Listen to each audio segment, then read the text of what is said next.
We'll just ask you, like, you three pretty knowledgeable guys with your seeds.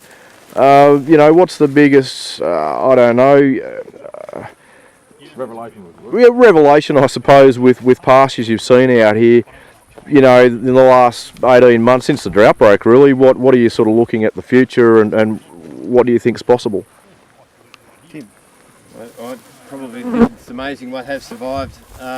Last year it was a pretty dry spring and we didn't expect much to come through, and nearly all the perennials that weren't otherwise eaten by livestock like kangaroos has survived. I think things like the chicory over here that no one expected to even exist over one hot summer, let alone sort of growing the way it's growing right now. It's just the opportunity to put something out sort of 150 k's west of the Neil Highway that people wouldn't expect.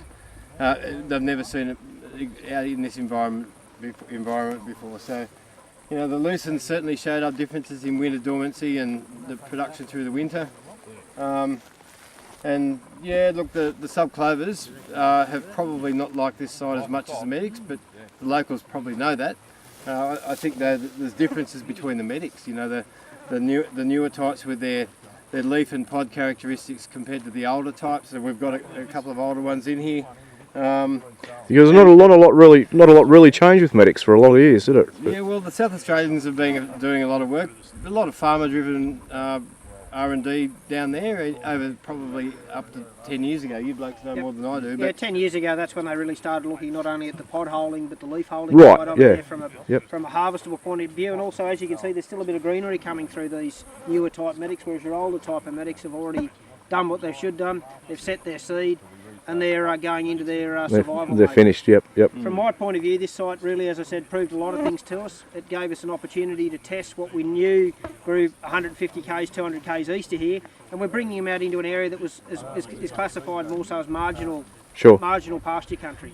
And it's been really good from a seed company's point of view to see what has actually survived and also persisted into that second year. Yeah, great. And I think the other thing with the new medics, what Tim touched on earlier, was the aphids. So these newer medics have got better insect resistance, and that's really shown up. And Tim thinks that's what's contributed to the bulk of these newer, the bulk of dry matter in these newer products. What about earth mite resistance? Is that a trait? They're probably not quite as strong. The aphid resistance seems to be a bit stronger in the newer types, and some of them probably have a bit better resistance to aphids, to earth mite in that earlier stage. But probably it's more the aphids we're seeing in the medics. Okay, so in the future, you guys are probably looking at a lot more. I suppose interest as well, but a lot more research and hopefully R&D and a few exciting things coming out of pastures. Yeah, look, there is always. Yeah, there's there's sometimes looking back at some of the old material and reevaluating it. Some stuff that's sort of been probably shelved and reevaluating that again, and probably there is some new crosses and stuff coming out. I mean, a lot of it's probably slower than what it was because the government departments aren't involved in the breeding of it now, and it's back to private companies. And medics and clovers probably aren't a big market, I suppose, because there's a lot of still common ones out there. But yeah, definitely, I think a lot of seed companies are still playing around with it, and hopefully bring some more stuff out and some better stuff out, and probably. Once we've conquered things like pod holding and hard seedness and insects, probably looking now at dry matter too. Okay, yeah, why not? I mean, if pasture can maintain for an extra 3 weeks, that could mean a lot of dollars in the pocket for a sheep grower or a meat grower.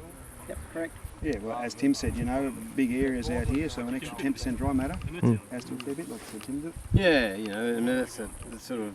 It's experiencing those the improvements that technology has brought. I mean, we tend to just to sit into a bit of a. We stick with the older varieties because they are good, but we tend to stick in that rather than. But there's room for improvement. Yeah, getting this sort of thing out. Yeah. Getting this thing out. So how much further west are you looking at going, or you kind of fully this is kind of the boundary? Gets a bit beyond our reach in terms of area. Unfortunately, there's just not much pasture work gets done these days.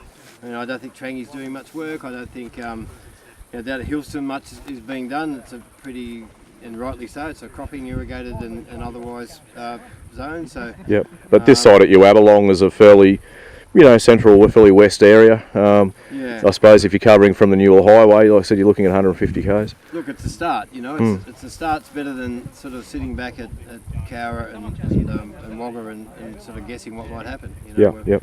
At least we've found out what actually does work out here and what doesn't work, and then that way we can fine tune it for future developments in the years to come. It's not just a one-off site there, as Tim alluded. This is one site we'd like to try and keep running for as long as we've got the cooperator's support, which is great, and we thank him for that. As long as we've got his support, we've got as much area as we want to do with, so we can do new things. We can try some of these newer cultivars as they start to come through in 2, 3, 5 years plus, etc. Yeah, so you're looking at trialling more sites in this district if possible? We've got one at North Condo, which is, as I said, similar to mirror image basically what we've done here with the pasture, from a pasture demonstration point of view. That's about 15 k's north of Condobolin. Yep, correct. Yep.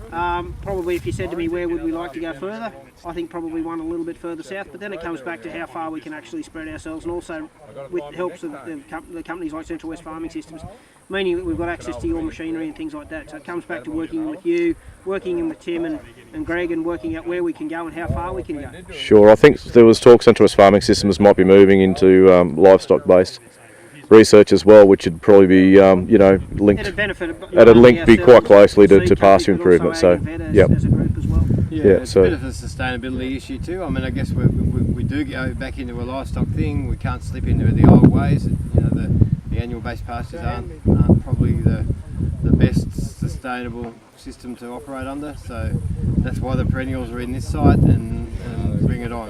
And as you said, next year you're looking at some grasses. If we can get some subtropical grasses in here next autumn underneath this ground cover that's been established by the oats at this site, we'll certainly do so. There's a couple of novel clovers here too, a perennial clover that Auswest have kindly given us access to very, very early seed, so it's for them to benefit from as much as anyone else to have a look at. So there's things that we hope will keep on keeping on for a few years here yet, and as I said, that foundation of keeping the kangaroos out that we finally had to go and do this year has given us a little fortress that we can sort of operate behind. Well, I think it'll promote a lot of interest into the future. Certainly there's been a lot of cropping trials and research done in this area, not so, as you said, not so much pasture. I think for the guys that are still mixed farming or predominantly livestock, I think you're going to generate a lot of interest into the future. Yeah, and I guess it's a little way out of people's way to get here, and the more we can get the digital media to give us a chance to be on site and give people a look at it, we might see them here at a field day in the future. I'm sure we will do our best to get the message out. Okay, thank you very much, fellas. Thank you.